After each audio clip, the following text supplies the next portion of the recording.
Ce programme vous est présenté par la région Grand Est. 24 heures en Alsace vous est présenté par le Crédit Mutuel. Une banque qui appartient à ses clients, ça change tout.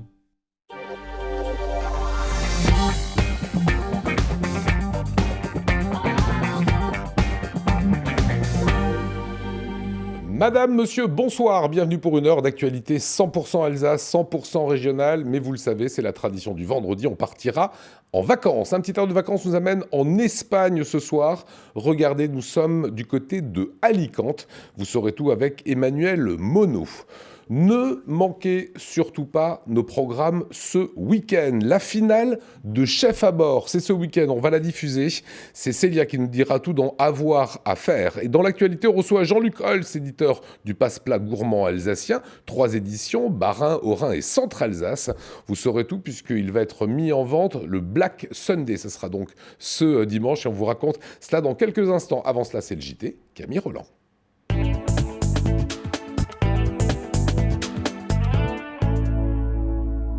Bonsoir à toutes et à tous. Dans l'actualité de ce vendredi 6 décembre, ça y est, le marché de Noël alsacien a été inauguré hier soir à New York.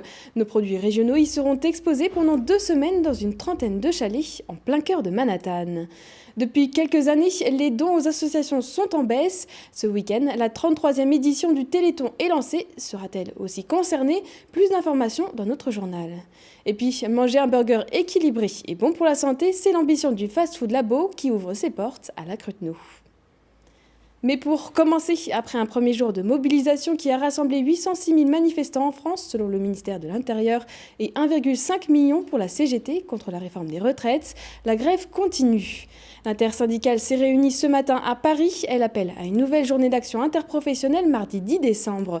D'ici là, d'autres mobilisations auront lieu. Les Gilets jaunes se rassembleront demain à 13h30 place de l'Étoile pour l'acte 56. Sur les rails ce week-end, attendez-vous à un trafic fortement réduit en Alsace. Aucun TER sur le réseau alsacien, excepté sur les lignes Strasbourg-Bâle, Mulhouse-Thann, Strasbourg-Offenbourg, qui seront très perturbées. La SNCF proposera des bus régionaux de substitution. Côté TGV, les lignes à destination de Paris, Stuttgart, Francfort et Bâle assureront au minimum un aller-retour par jour. L'an dernier, les dons aux associations ont baissé de 4,2%. Même constat pour le Téléthon qui donne le coup d'envoi de sa 33e édition ce soir. En 2018, sa collecte s'élevait à 86 millions d'euros, un chiffre bien éloigné des plus de 100 millions d'euros de dons de 2004 à 2008. Après le décès de Johnny Hallyday, les Gilets jaunes, cette année, le rendez-vous caritatif en faveur de la recherche contre les maladies rares fait face à une nouvelle actualité, la grève. À Haguenau, au collège des missions africaines, 600 élèves ont formé le mot Téléthon dans la cour de l'école avec 584 ballons. On écoute Marie-France Dufis, coordinatrice départementale de la FM Téléthon, au micro de Fanny Kuntz. Je pense que c'est un essoufflement de manière générale un petit peu du monde associatif et du nombre de bénévoles, ça c'est clair. Maintenant, depuis 2-3 ans, effectivement, on subit ça, on subit aussi ça sur le Bas-Rhin. Je pense que les familles ont du mal au jour d'aujourd'hui, le contexte peut-être économique, les situations familiales sont compliquées. Donc c'est peut-être effectivement ce qui donne un peu moins de collecte. Le Téléthon, c'est 33 ans qu'il existe, l'AFM encore plus, donc non, ça s'essouffle pas. Simplement, les gens sont peut-être un petit peu dans une difficulté un peu plus compliquée. Et de l'autre côté de l'Atlantique aussi, on se met à l'heure du Noël alsacien. Après un mois de transport en bateau depuis la France, d'installation et de décoration sur place, le marché de Noël de New York a enfin ouvert ses portes ce jeudi soir. En présence de très nombreux Alsaciens, Anna Britz était parmi eux.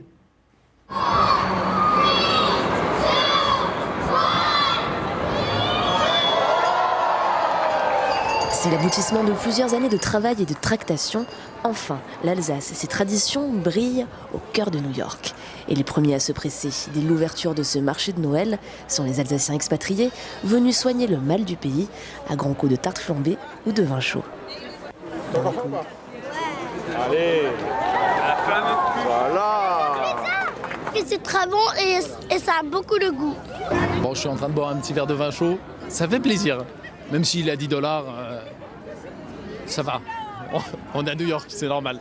Pour les Alsaciens de New York, ça fait longtemps qu'on attend ça. Ça donne une touche à Noël qui n'existe pas vraiment à New York puisque c'est une fête assez commerciale ici. Les Américains ont plutôt l'habitude de célébrer pour Thanksgiving, fin novembre. Et après, il n'y a pas cette ambiance qu'on connaît quand on a grandi en Alsace. Donc c'est vraiment génial. Ça fait vraiment très plaisir. Dans la cohue, quelques Américains de passage en profitent également pour découvrir le goût de l'Alsace. J'ai trouvé que cette boîte était vraiment très belle. Je ne connaissais pas l'histoire de ce marché et je me suis renseignée un peu. Alors l'Alsace est bien au niveau de la frontière entre la France et l'Allemagne et tout le monde parle français. C'était ce que les Américains appellent mulled wine. Ça a beaucoup de goût, assez différent de ce qu'on peut trouver ailleurs, mais très bon. C'est que le marché avait été annoncé par le célèbre New York Times et était attendu par beaucoup. L'inauguration s'est déroulée devant la presse américaine avec une chorale du lycée français en présence de l'ambassadeur de France et même d'un certain Saint-Nicolas. Les mines sont donc plutôt réjouies. Du côté des collectivités alsaciennes à l'origine de cette opération, elles espèrent voir les touristes américains augmenter dans les prochaines années. Nous, on a choisi New York parce que la clientèle qu'on peut y trouver, une clientèle qui nous intéresse, et New York c'est la capitale du monde, donc ça se mérite un peu, mais lorsqu'on y est et qu'on y propage notre culture, notre artisanat, nos vins, eh bien on rayonne dans le monde entier. Il y a un lien de cœur avec New York par Auguste Bartholdi, puisque quand même cette statue de la liberté qui est là-bas derrière nous quelque part, c'est un Colmarien qui en est à l'origine, donc je pense que ça peut tisser des liens très forts entre New York et nous, et ce type de marché de Noël les rappelle. Alors rendez-vous à Bowling Green si vous avez la chance de passer par New York d'ici le 22 décembre, et sinon les marchés de Strasbourg, Mulhouse, Colmar et du reste de l'Alsace vous accueilleront les bras ouverts.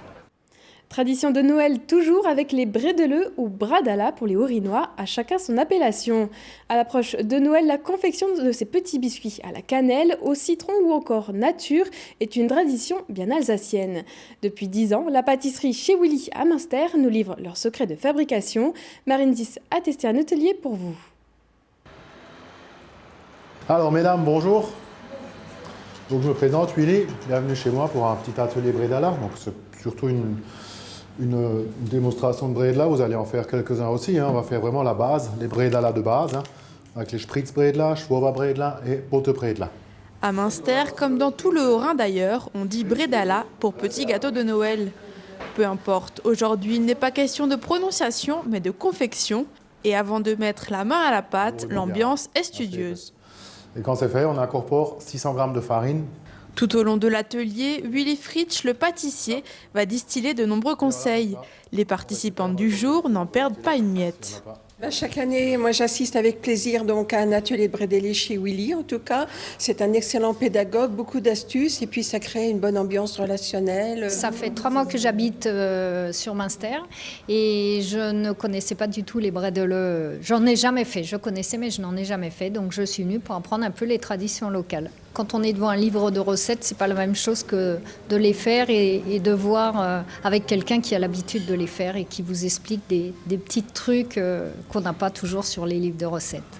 Willy Fritsch ne voit pas d'inconvénient à partager ses trucs et astuces, bien au contraire. Les recettes, il y en a une multitude. Maintenant, avec Internet, il y a des tutos, donc les gens, forcément, ils vont chercher. Après, on donne des petits trucs pour faciliter un peu le travail. Vaut mieux donner un truc pour faire un bon produit que de laisser faire les gens mal chez eux. On part plutôt du principe comme ça. Et finalement, on vend toujours encore autant de gâteaux, c'est pas un problème. Il a d'ailleurs un précieux conseil à partager aux amateurs de bredala. Avec la pâte sablée, il y a l'astuce qui fait, c'est bien laisser reposer la pâte. On fait la pâte, on la laisse reposer une nuit et on la façonne le lendemain. C'est vraiment un truc à respecter.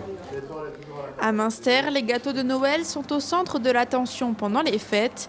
Dimanche 15 décembre, le concours du meilleur bredala aura lieu au marché de Noël. Il est ouvert à tous, sauf professionnels, et c'est Willy Fritsch, accompagné d'autres jurés, qui désignera le vainqueur.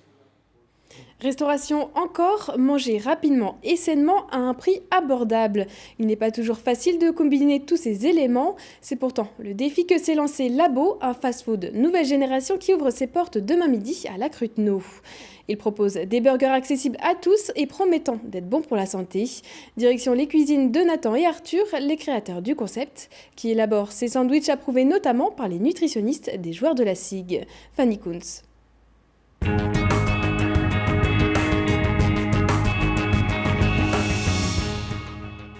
Adieu graisse saturée, sucre en abondance, fromage coulant dans les burgers. Au Labo, à la Cruteno, le sandwich le moins diététique est revisité avec une seule promesse, le rendre sain et équilibré. Accompagnés par des chefs et des nutritionnistes, Nathan et Arthur, étudiants en école de management, se préparent depuis plus d'1 an à l'élaboration de leur sandwich healthy. Demain, c'est le grand jour, ils ouvrent enfin les portes de leur labo. Un jour, on s'est retrouvé avec Nathan à l'école de management. On est toujours étudiant là-bas. On cherchait un endroit pour manger rapidement et sainement. Parce que moi, j'ai été sportif au niveau pendant quelques années. Nathan, lui, a toujours jardiné dans ce jardin avec ses grands-parents. Donc du coup, on s'est retrouvé là-dessus. Et le jour où on a cherché un endroit pour manger rapidement et sainement, on n'a trouvé aucune solution. Ou sinon c'était très onéreux parce que ça on passait directement dans la restauration traditionnelle, mais on n'avait jamais les apports caloriques, la transparence justement des produits, de la provenance. Et donc nous on essaie vraiment d'être transparents en utilisant que des produits locaux et bons pour la santé. Les jeunes entrepreneurs se fournissent en légumes, viande et produits secs chez les producteurs locaux dans un rayon de 250 km autour de Strasbourg. À la carte 5 burgers, omnivores, végétaliens ou végétariens, et certains ingrédients plus atypiques composent le fameux molitor, les insectes. Vous avez toutes les valeurs caloriques selon les régimes nutritionnels, c'est-à-dire que chaque burger apporte tant de calories pour avoir un repas complet. On a des burgers pour les sportifs, pour les moins actifs, pour des personnes qui recherchent des protéines plutôt animales, plutôt végétales. Donc ça répond vraiment à tous les goûts et surtout à chaque personne, c'est-à-dire qu'elle va pouvoir s'identifier dans un burger. Donc c'est ça notre particularité. Et donc du coup on utilise aussi des aliments atypiques comme les insectes ou les protéines végétales. On propose ces alternatives pour justement apporter cet équilibre dans la chaîne alimentaire. Les salades et desserts se voulant tout aussi sains, ils ont fait appel à la pâtissière strasbourgeoise Sarah Habitant qui leur concocte cookies aux insectes et carotte cake. Avec un prix accessible allant de 8 à 11 € le sandwich, chacun devrait y trouver son compte. Et on termine ce journal avec l'image du jour signée Olivier Anne. C'est la star des réseaux sociaux aujourd'hui en Alsace. Le Männele est partout. Sur la page du candidat Alain Fontanelle qui nous explique qu'il rend hommage au bonhomme, qui n'est autre que Saint-Nicolas. Bernard Kuens, le directeur de la Maison de l'Alsace à Paris, le dévore avec gourmandise. Le site Visite Alsace vous en rappelle la recette. Et même les visiteurs étrangers commentent avec délectation. Mais personne ne tranche l'éternel débat. Männele ou Manala ? Alors, Bredele ou Bradala ? Bredele, bien sûr. Voilà, parce que vous êtes barinoise et Bradala pour nos amis orinois. Bon week-end, Merci. Camille, merci à vous. Et on accueille le plateau du soir. Venez, Emmanuel Monod, sur le plateau de 24 ans d'Alsace, et Jean-Luc Holz, éditeur du 31e numéro du Passeport Gourmand, je vous le montre. Le voici, il sera en vente à partir de dimanche et c'est toujours la ruée. À ce moment-là, on en parle après la météo. La météo vous est présentée par France Solar, votre coach régional en économie d'énergie.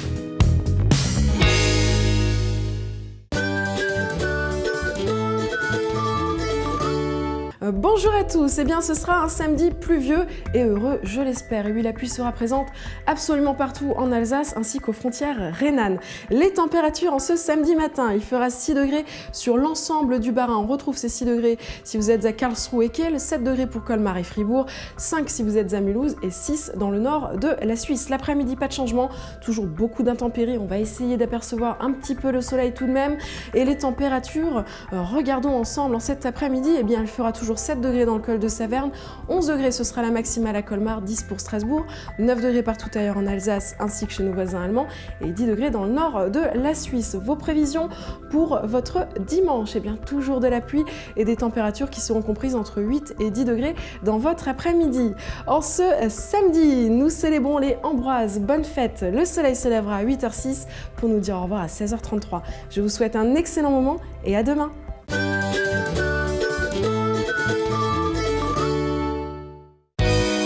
Retrouvez France Solar, votre coach régional en économie d'énergie, sur www.france-solar.fr.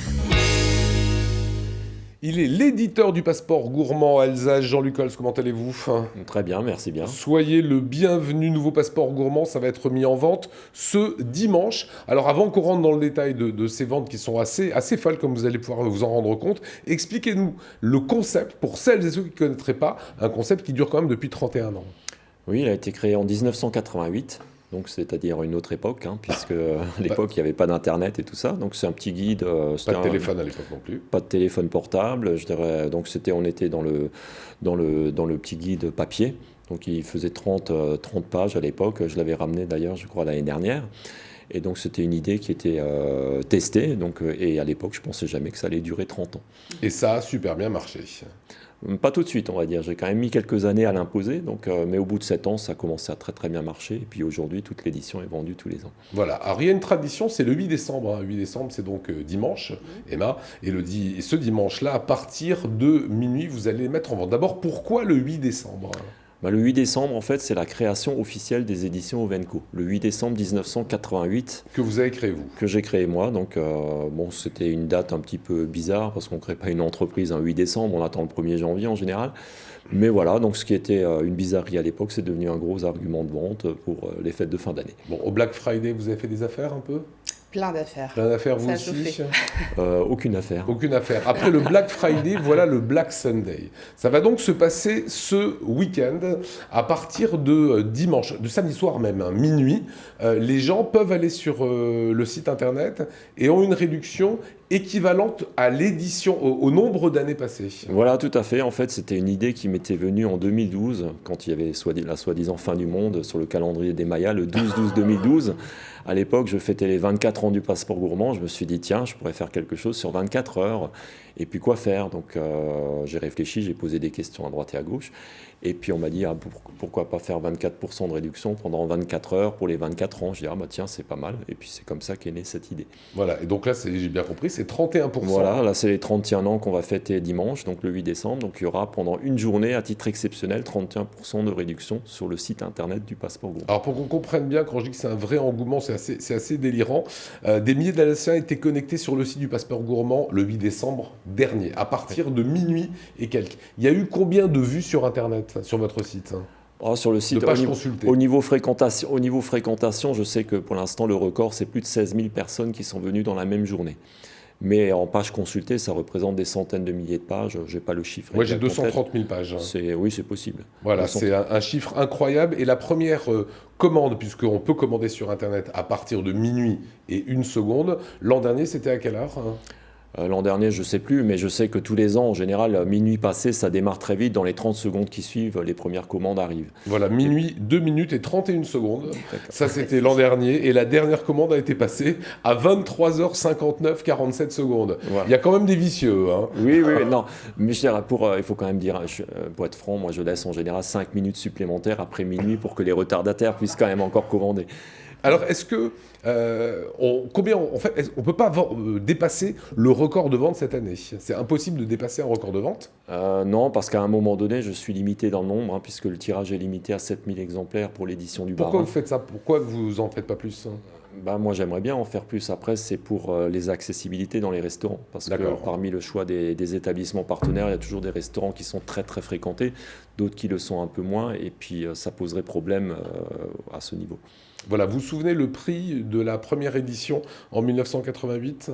Il coûtait combien ? C'était 275 francs. Voilà, ça fait en gros 42 € de l'époque. Ouais. Aujourd'hui, ça coûte 64 €. 64 €. Ça n'a pas tellement augmenté en 30 ans ? Non. Vous êtes en dessous de l'inflation, là ? Mais je suppose, oui. Et puis à l'époque, il faut quand même voir, pour 275 francs, vous aviez 20 restaurants. Aujourd'hui, pour 64 €, vous avez 120 restaurants. Donc, il n'y a pas de comparaison possible. Voilà, et aujourd'hui, c'est 120 restaurants. Et à l'époque, effectivement, c'était 23 restaurants. Et si vous achetez avec 31% dimanche, vous payez moins cher qu'il y a 30 ans l'édition. C'est pas une bonne affaire. Mais au contraire. Voilà. 3 passeports gourmands. Là, je tiens celui de Strasbourg. J'ai pris arbitrairement celui qui était devant moi. Oui. Ils se vendent aussi bien, les 3, sur le Haut-Rhin, le Centre-Alsace. L'édition du Haut-Rhin existe depuis l'an 2000, puisque à l'époque, je l'avais créée en 2000. Elle est tirée à 5000 exemplaires. Tous les 5000 exemplaires sont vendus tous les ans également. Et l'édition Centre-Alsace, ça c'est le petit dernier en fait, qui a vu le jour il y a une douzaine d'années, et qui est tiré à 3000 exemplaires. Et puis là, les 3000 exemplaires ne sont pas toujours vendus parce que le secteur géographique est beaucoup plus restreint. Alors on va rappeler les réductions, parce que c'est un guide gastronomique, sauf que si vous le payez aussi ce prix de 64 €, si vous avez dépassé le le Friday, Sunday, voilà. Là vous le payez 64 €. Quand vous allez au restaurant, comment ça se passe ? On sort on réserve réserve sa table, donc on précise qu'on a le passeport gourmand. Donc arrivé sur place, alors soit on le présente tout de suite et le restaurateur l'emmène, soit le restaurateur le prend avec l'addition. Mais en venant avec le passeport gourmand, vous bénéficierez de réductions qui sont relativement importantes, puisqu'à 2 personnes, ça représente quand même 50% de remise. C'est ça, donc on paye un repas pour 2. Voilà, donc c'est toujours sur le total de l'addition, sauf les boissons. Alors on a quelques restaurants comme ça qu'on a choisis dans le passeport gourmand. Il y a aussi bien des restaurants que des services aujourd'hui. J'ai vu qu'il y a un bateau, Bretzel Bateau. Oui, il y a donc des restaurants, il y a des activités de loisirs qui sont diverses et variées. Les bateaux Captain Bretzel, c'est un partenaire loisir. Donc là, il me semble de tête, vous avez 1 heure louée, 1 heure gratuite. Donc, et puis il y a d'autres avantages dans des musées, des entrées gratuites. Cette année, en nouveauté, j'ai le Pixel Museum à Schildikheim. Ouais. Vous avez jusqu'à 3 entrées gratuites. J'ai MM Park à la Vansenau, qui est vraiment un de mes coups de cœur, parce que j'adore cet endroit, le musée militaire. J'étais vraiment bluffé quand je l'ai vu pour la première fois. Et puis d'autres activités diverses et variées. Et il y a une carte VIP, un petit mot sur cette carte VIP ? La carte VIP, en fait, elle a été faite pour retourner dans les restaurants, puisque l'avantage lors du premier passage est toujours valable lors du premier passage.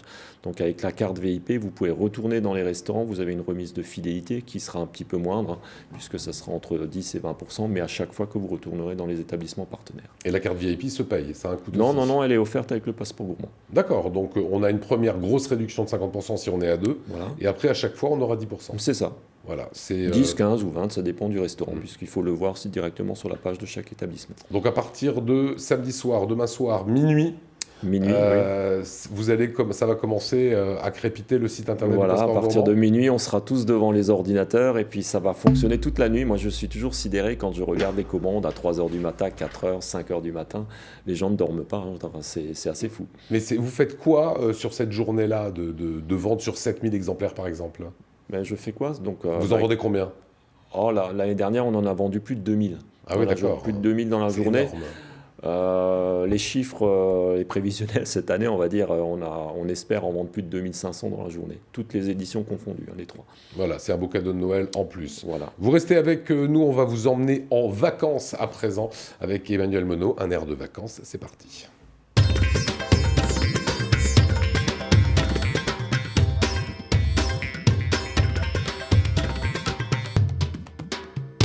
Moi, j'aime bien l'Espagne. Ça fait plaisir.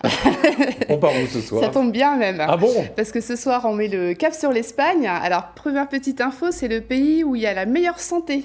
C'est vraiment un pays où il fait bon vivre en Espagne. Et alors, cette semaine, on met le cap sur Alicante. Regardez avec moi, je vais vous montrer ce qu'est cette belle cité méridionale. Donc, on va partir sur la Costa Blanca, bien sûr. Alors, c'est quoi ? C'est 318 km de plage, 330 jours de soleil par an. Ah ouais. Donc, un super climat agréable. On peut y aller toute l'année. Cette jolie cité, elle se situe au sud de l'Espagne, au bord de la Méditerranée, ce qui permet bien sûr un tourisme balnéaire. Mais avant tout, moi j'avais envie de vous montrer que c'est un endroit idéal pour breaker à 2 heures de l'Alsace. Vous allez découvrir tous les petits charmes d'Alicante, son joli port, où pour admirer bien sûr le soleil se poser sur les bateaux qui sont amarrés dans le port. Culture, gastronomie, tapas vous y attendent. Musique espagnole, c'est vraiment la destination sourire et atmosphère très agréable. Vous savez ce que je retiens ? 330 jours de soleil. C'est pas beau. À 2 heures de l'Alsace, ça sera votre bon plan d'après. Hein. On commence par Santa Cruz. Allez, on est parti sur Santa Cruz, le quartier le plus ancien de la ville. Alors, il faut vraiment aller le découvrir. Vous allez voir, c'est ici dans le centre historique que vous découvrirez vraiment les richesses cachées d'Alicante. Vous y trouverez, bien sûr, dans cette petite ruelle, un goût d'antan. Vous admirerez, alors, maison blanche et bleue, on en a parlé avant l'émission avec Lionel. On n'est pas en Grèce, on est bien en Espagne. Et alors, la petite particularité, c'est que chacune porte le nom de son propriétaire sur la façade. Ah ouais. C'est vraiment très mignon. Les petits chalets tout au long de la route jusqu'au sommet sont bien entretenus et joliment décorés. Tout en haut, de jolies tours depuis lesquelles vous pourrez apercevoir la côte et toute la baie des 2 côtés de la ville. C'est un peu comme à Montmartre, avec des petites allures de village perché. Magnifique point de vue, même de nuit, c'est des balades magnifiques. Voilà, pour ceux qui ne connaissent pas, il y a le château Santa Barbara. Oui, le château Santa Barbara, le Castillo de Santa Barbara. Alors moi, j'avais envie de montrer ce château fortifié qui est situé à 166 mètres de hauteur. Il domine la ville d'Alicante. Alors il faut savoir qu'il a été restauré dans les règles de l'art. Les pierres dorées sont vraiment splendides. 2 possibilités pour y aller. La première, monter en voiture. Alors un conseil, allez-y très tôt pour vraiment vous mettre au pied du château. Pour les plus courageux, vous montrez bien sûr à pied jusqu'au château une belle balade. Au sommet, qu'est-ce qui nous attend ? Bien sûr, un point de vue magnifique sur la ville d'Alicante. La visite du château est gratuite. C'est vraiment la promesse de passer un très très bon moment. Une rencontre fascinante aussi entre la mer Méditerranée et les montagnes en fond de paysage. Voilà, je vous le disais, on est à 2 heures de l'Alsace et c'est une belle escapade. Donc des petits tapas, on va au château Santa Barbara et après on va faire un plouf. On adore la baignade dans les, voilà. Et dans les voyages. Il ne faut pas rater la baignade à Alicante. Voilà, alors on est sur la Costa Blanca, on l'a vu, c'est des kilomètres de plage. Bien sûr, alors l'industrie touristique est quand même très présente, de nombreux hôtels vous y attendent. Il faut savoir quand même que la plupart des plages sont reconnues par l'Union européenne qui leur accorde chaque année les pavillons bleus. Voilà, on est bien d'accord, là on peut se balader, louer des vélos, louer des segways. Les côtes sont vraiment magnifiques. La baignade y est propice. Je regardais si c'était des galets ou du sable, j'ai vu les deux. On a les deux, effectivement. Voilà. Bon. Moi, j'ai bien envie d'y aller, mais il faudra me dire comment on fait à partir de Strasbourg et avant le petit plus que vous nous proposez. Alors, mon petit plus, cette semaine, j'avais envie de vous parler, j'aime bien les marchés aussi quand on balade, le Mercado Central. C'est vraiment le marché typique d'Alicante. Alors, allez vous y promener, rien de tel pour s'immerger dans la culture et les traditions locales. On y trouvera bien sûr alors, des poissons, des viandes, des produits locaux, des petits gâteaux, des fruits. Si par exemple vous logez en Airbnb, vous irez faire vos courses dans ce marché pour trouver de l'inspiration à ramener avec vous en cuisine. Ou le petit-déj là, le petit-déj, on fait des belles photos, c'est plein d'odeurs, de saveurs, de couleurs, donc c'est très très agréable. Vous connaissez Jean-Luc Alicante ? Non, pas du tout. Vous avez envie d'y aller ? C'est tentant. Alors il suffit simplement de lui dire comment est-ce qu'on fait le bon plan au départ de l'Alsace. Comment on y va ? Très simple. Très simple. Au départ d'Alsace, on est gâtés encore une fois parce qu'on a des vols directs avec EasyJet. Donc on se rend sur Bâle-Mulhouse, on prend un avion, on est à 2h, 2h15 de vol pour destination directe sur Alicante. J'ai fait mes recherches, on a des vols à partir de 40 € aller-retour par personne en s'y prenant assez tôt, d'accord ? Alors même pour janvier... Vous dites assez tôt, on a eu des mails là-dessus en disant « Ok, c'est bien beau, 40 € assez tôt, c'est quoi ? C'est un an Alors avant là, ou par 3 mois exemple, avant quand j'ai préparé ma chronique, j'ai pris un départ le 12 janvier, un retour le 16 janvier. D'accord, dans un J'ai mois. trouvé un aller à 23, un retour à 16. Voilà, j'ai ma petite valise cabine pour 3 jours. Voilà, c'est juste le prix du vol, effectivement. Alors, un autre bon plan que j'avais envie de vous communiquer, parce qu'on va à l'aéroport de Bâle-Mulhouse, le Blue Park. J'avais envie de vous parler de cette société qui a été créée il y a 3 ans. Le Blue Park, c'est un grand parking de 1000 places. Vous allez, donc c'est à Bartenheim, vous allez vous garer au Blue Park, vous laissez votre voiture, vous avez une navette privée qui vous emmène jusqu'à l'aéroport. Au retour, vous leur passez un petit coup de fil, ils viennent vous chercher avec vos bagages et vous ramènent au parking Blue Park à 4 minutes de l'aéroport en navette. Tarif ? 38 € la semaine. Ah oui, c'est bien. Donc c'est une belle économie, c'était le bon plan de la semaine. Eh bien écoutez, il ne nous reste plus qu'à partir à Alicante. Tout cela, vous le retrouvez bien sûr sur le site automobile-club.org ainsi que toutes les informations et sur notre site www.alsace20.tv. Jean-Luc Holtz, on va vous libérer. Passeport gourmand, ça va sortir l'édition 2019-2020 à partir de ce dimanche, moins 31% pour la 31e édition. Le 8 décembre. Le 8 décembre, et ça se passe bien sûr par Internet. Merci beaucoup Emma. On marque une toute petite page de pub et on retrouve Célia, elle nous emmène sur la finale de Chef à bord, c'est ce week-end.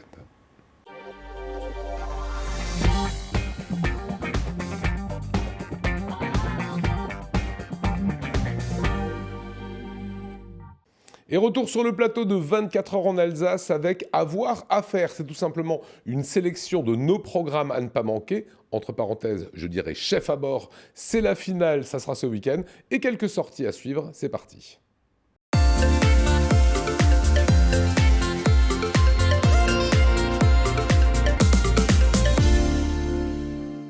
Bonjour, on se retrouve comme tous les vendredis pour les programmes Alsace 20 à ne pas manquer, ainsi que quelques idées sorties dans notre belle région.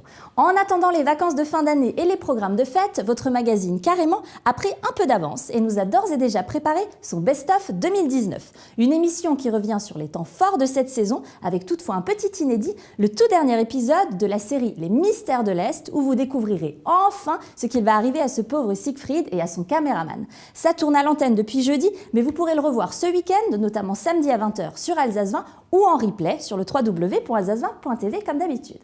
Autre programme à ne pas manquer ce week-end, c'est bien sûr Chef à bord. Vous les suivez depuis maintenant 4 semaines, nos candidats Chef à bord. Eh bien, c'est samedi que tout va se jouer. La grande finale est arrivée et opposera donc nos 2 derniers candidats. On a bousculé les codes, on leur a réservé des surprises, promis, ils vont suer. Un menu complet à préparer pour 20 convives, des ingrédients imposés. Il va falloir qu'ils fassent preuve d'imagination et de réactivité. Heureusement, nos 2 finalistes ne manquent pas d'idées et vous verrez, le combat sera rude. Je vous retrouve bien sûr comme chaque semaine juste après l'épisode de Chef à bord. Dans Chef à bord les coulisses, on partira ensemble sur les bateaux de Croisière Europe découvrir l'envers du décor. C'est samedi à 18h30 et 22h comme d'habitude et d'autres diffusions en replay sur alsace20.tv. Attention, fermez les yeux pendant l'extrait qui suit si vous n'avez pas encore vu le dernier épisode. C'est parti. Encore félicitations à tous les deux pour votre magnifique parcours. Alors pour désigner le vainqueur aujourd'hui, c'est très simple. On va vous demander ce que vous faites chaque jour dans votre restaurant, assurer un service complet.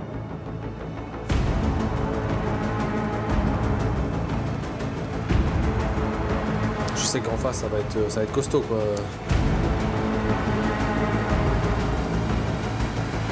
Il faudra qu'ils sortent un petit peu des sentiers battus parce qu'on les attend au tournant. Après les programmes, place aux sorties. Comme vous le savez, les marchés de Noël font scintiller toute l'Alsace en cette fin d'année, mais moi je vous emmène au cinéma. Plus précisément à l'UGC Ciné-Cité de Strasbourg la semaine prochaine pour Montagne en scène. Vous vivez en ville et la montagne vous manque, le festival Montagne en scène est là pour vous faire rêver et voyager. Une sélection des meilleurs documentaires liés aux activités de montagne telles que le ski, l'alpinisme, l'escalade ou encore le parapente y sont présentés afin de partager toute la beauté des sports de montagne. Des images à couper le souffle sur un écran géant de cinéma, bref, une vraie bouffée d'oxygène à découvrir lundi 9 et mardi 10 décembre à partir de 19h30 à l'UGC Ciné-Cité de Strasbourg au tarif de 16 €. N'oubliez pas, il faut réserver. Retrouvez toutes les informations sur le www.montagneenscène.com. Enfin, un petit mot sur nos amis de la Revue Scout. Avec 41 ans d'existence, 45 000 spectateurs par an, la Revue Scout, revue de cabaret satirique, est devenue une institution en Alsace. Eh bien, figurez-vous qu'ils reviennent. Ils sont de retour pour une nouvelle saison de rire et de délire. Un nouveau spectacle tout chaud à découvrir à partir du 14 janvier. Mais attention, les places partent vite, très très vite. Alors, avant que le spectacle ne soit complet, sachez qu'ils se produiront du 14 janvier au 16 février, puis du 25 février au 20 mars 2020 à la briqueterie de Schiltigheim, puis ils seront en tournée dans toute l'Alsace. La billetterie est ouverte, plus d'infos sur acte5.fr, regardez à quoi ça ressemble.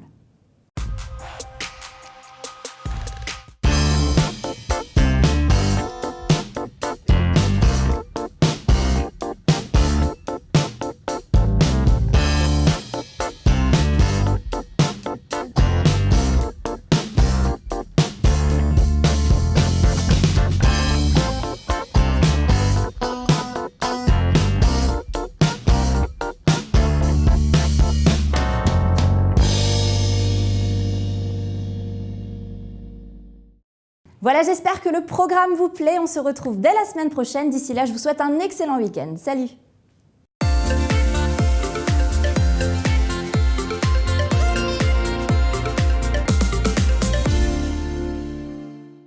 Voilà, vous l'avez compris, ne manquez pas la grande finale de Chef à bord, le plus grand concours gastronomique en Alsace. Allez, place à une semaine dans le Grand Est. C'est une sélection des actualités du Grand Est. Je vous souhaite un très bon week-end. On se retrouve lundi 19h. Salut!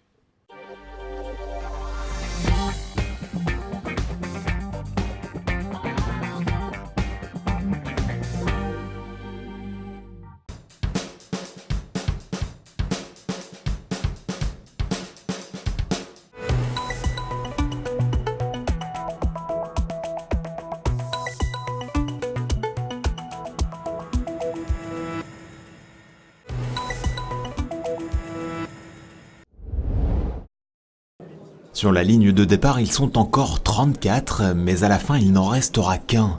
Seul le vainqueur de ce tournoi aura la chance de pouvoir intégrer l'équipe de France eSport lors de la finale nationale. Pour Geoffrey, représentant du jeu FIFA chez Helios Gaming et habitué à rencontrer des adversaires professionnels, la méfiance sera de mise. Il y a carrément un autre style de jeu. Sur les adversaires que j'ai l'habitude de rencontrer, c'est plus du e-sport. Là, on voit qu'il y a une fonction au niveau du foot et un style de jeu un peu plus agressif par rapport à des joueurs e-sport. Si la phase de groupe n'est qu'une formalité pour lui, en revanche, en 8e de finale, c'est la douche froide. Battu sur le fil, Il quitte la compétition par la petite porte. Il y avait beaucoup d'occasions, je me suis fait contrer, il a bien joué les contres. Après, bon, pas de chance sur la dernière occasion, mais c'est comme le sport, c'est le jeu, c'est ce qui arrive. Donc il faut travailler et éviter justement que ce genre d'action en fait, elle se répète et puis que je puisse avancer et aller plus loin dans les tournois. Il ne remportera donc pas ce tournoi, mais pourrait côtoyer son vainqueur, qui devrait être recruté à l'issue de la compétition. Ça peut être une très bonne opportunité pour nous, à la fois sur le plan sportif, et moi j'aime bien cette idée de passerelle entre le monde du sport traditionnel et le monde du sport, et de pouvoir offrir, pourquoi pas, à un jeune joueur l'opportunité de démarrer une véritable carrière dans le sport électronique. La première étape de ce rêve se disputait donc lors de cette finale entre Boulay et Wooswiller. Au terme d'un match serré, le premier nommé va faire la différence en seconde période sur la plus petite des marges. Son sésame acquis, Kevin tentera d'appliquer à Paris la recette qui a si bien marché à Amnéville. Je me pose pas plus de questions que ça, je pense pas à représenter le district mosellan ou aller à la Clairefontaine. En fait, je joue comme si je jouais chez moi en fait. Tout simplement, sauf qu'il n'y a pas les pleurs de ma fille derrière, quoi. Le 14 décembre prochain, parmi les 12 derniers finalistes, Kevin tentera de soulever un nouveau trophée avec l'idée de revêtir la tunique frappée du sceau du coq.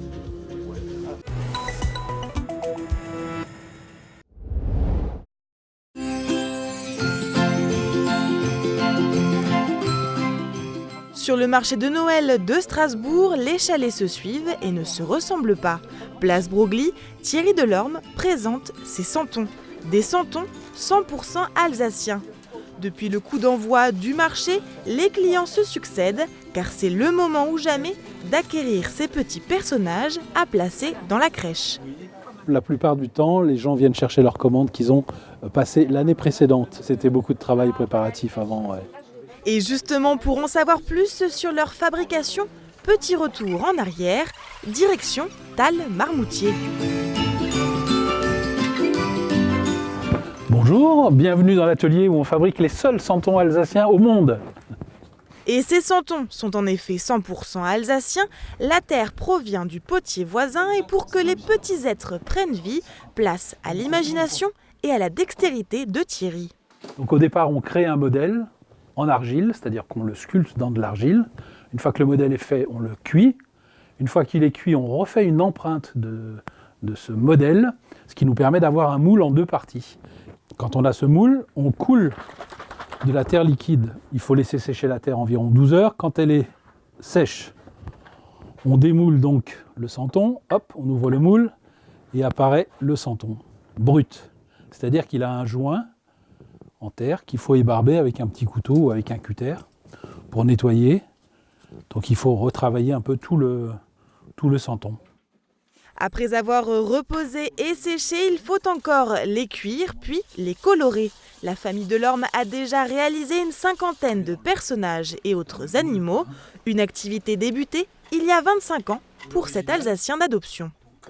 On s'est dit mais c'est quand même un peu bête de prendre des santons de Provence en Alsace. Si on essayait de créer des santons... Enfin, mon épouse a eu cette idée-là. On va créer des santons alsaciens. Et donc, elle a commencé par créer 5 ou 6 petits personnages qui se sont très bien vendus la première année au marché de Noël de Strasbourg. Et c'est comme ça que l'histoire est née. Et puis, par la passion aussi qu'elle a des costumes, de l'histoire, de l'Alsace, etc. quoi. Et nous, on axe ça quand même sur des choses historiques, sur les costumes, avec des détails importants, des choses qui existent vraiment. Et donc les gens s'y retrouvent leurs racines, leur jeunesse. Et puis voilà, c'est une nouvelle tradition qu'on a inventée, on en est assez fiers. Pour les habits et les coiffes, c'est Pascal qui prend le relais. Chaque personnage du quotidien prend vie et tous les ans, un nouveau venu se crée. Le mineur, la femme au Kuglopf, les mariés de Cibar ou encore le rabbin ou l'imam. Cette année, c'est la belle alsacienne qui est sortie de terre.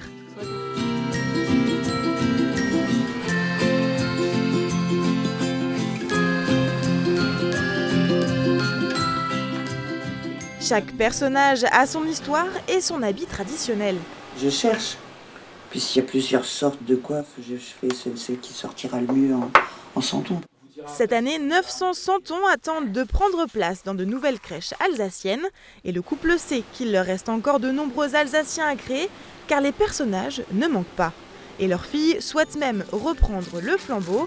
L'aventure des santons alsaciens ne risque donc pas de s'arrêter de sitôt.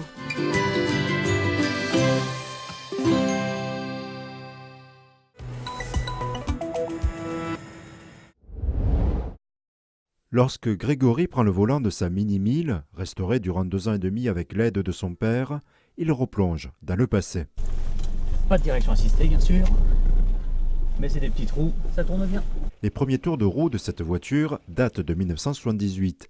La mère de Grégory fut la première propriétaire. Là, j'ai le volant, c'est le sien d'origine, les commodos aussi, le compteur, c'est le sien, même s'il ne fonctionne pas comme j'aurais voulu. On pensait qu'elle avait été détruite, revendue, peut-être quitter le département dans le meilleur des cas. Et puis non, en fait, elle était encore là, elle nous attendait. Si Grégory collectionne les voitures anciennes, en 2012, il ne s'attendait pas à retrouver cette Mini. Elle était restée dans le département depuis sa revente en 1984. Ils ont retrouvé par exemple l'autocollant qui servait à rentrer sur le parking de l'hôpital à l'époque, là où ma mère a fait sa carrière, à l'hôpital de Troyes. J'avais 4 ans quand ils l'ont acheté. Quand elle a été vendue, j'avais 10 ans. C'est la première voiture que j'ai conduite tout seul dans la cour où on se trouve actuellement. Il y a un attachement quand même du cœur sur cette voiture-là qu'on n'a pas forcément sur les autres. Oui. La retrouver au bout de 36-37 ans, c'est quand même une chose particulière. Qu'on l'ait retrouvée dans le département et au monsieur auquel on l'a vendue, oui.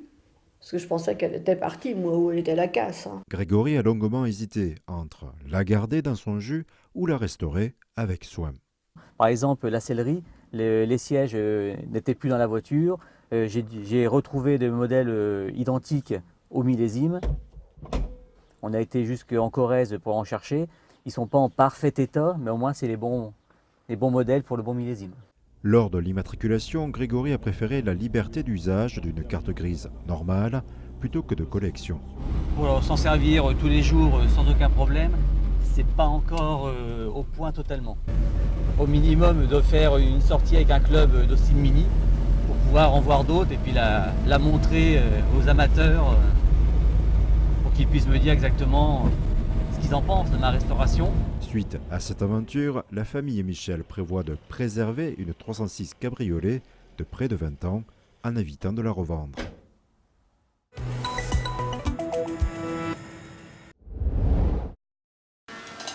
Alors là, on va prendre des baguettes donc, de marimba, c'est les sumas, donc là plus dédiées à la partie grave.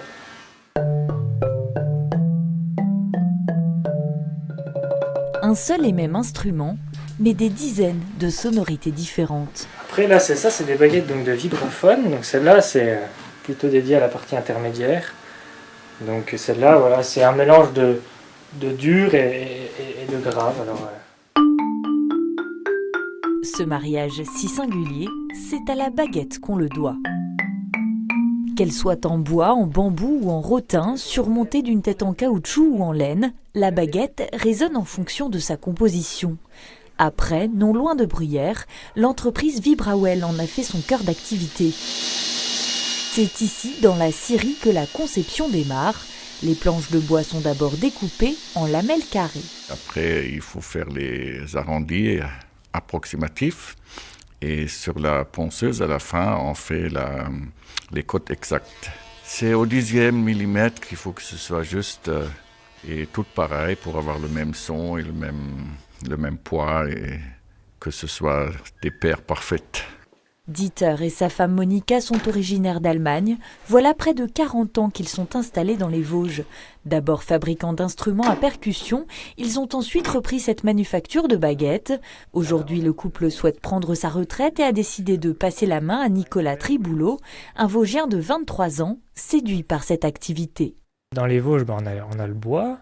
On a aussi Mirecourt, la lutherie, et puis l'industrie du textile. Donc c'est un peu, on prend un peu de tout ça, on fait un mélange, puis on arrive à faire des baguettes dans les Vosges, et puis on peut en envoyer un peu partout dans le monde. Moi je voulais quelque chose avec du sens, je voulais pas être devant l'ordinateur, donc il y a à la fois, on a des responsabilités, on sait ce qu'on fait, on sait pourquoi on le fait, et on sait pour qui on le fait surtout, ça qui est important. Et on sait qu'on va produire l'outil de travail de musiciens, de grands musiciens. Et les clients sont prestigieux, tels que l'Orchestre Philharmonique de Radio France ou l'Orchestre National de Lorraine. Désormais chef d'entreprise, le jeune homme a pris la relève en juin dernier, mais la transition est progressive. Pendant un an, il exercera sous la tutelle de Dieter et Monica. Ça se passe très très bien, nous sommes très contents d'avoir trouvé Nicolas. Donc c'est vraiment le bonheur, mais c'est bien sûr, comme c'est presque un bébé à moi ou à nous, il faut faire des adieux. Mais comme on a pris une année pour travailler ensemble, donc ça se passe en douceur et puis on a le temps de dire au revoir et Nicolas d'apprendre tranquillement et c'est fantastique comme ça, oui. En mai prochain, il volera donc de ses propres ailes dans un nouveau local où il emportera toutes ses machines. Lui sera seul pour concevoir les baguettes et cherche donc d'ores et déjà un couturier prêt à l'accompagner dans l'aventure afin de faire perdurer cet artisanat made in Vosges.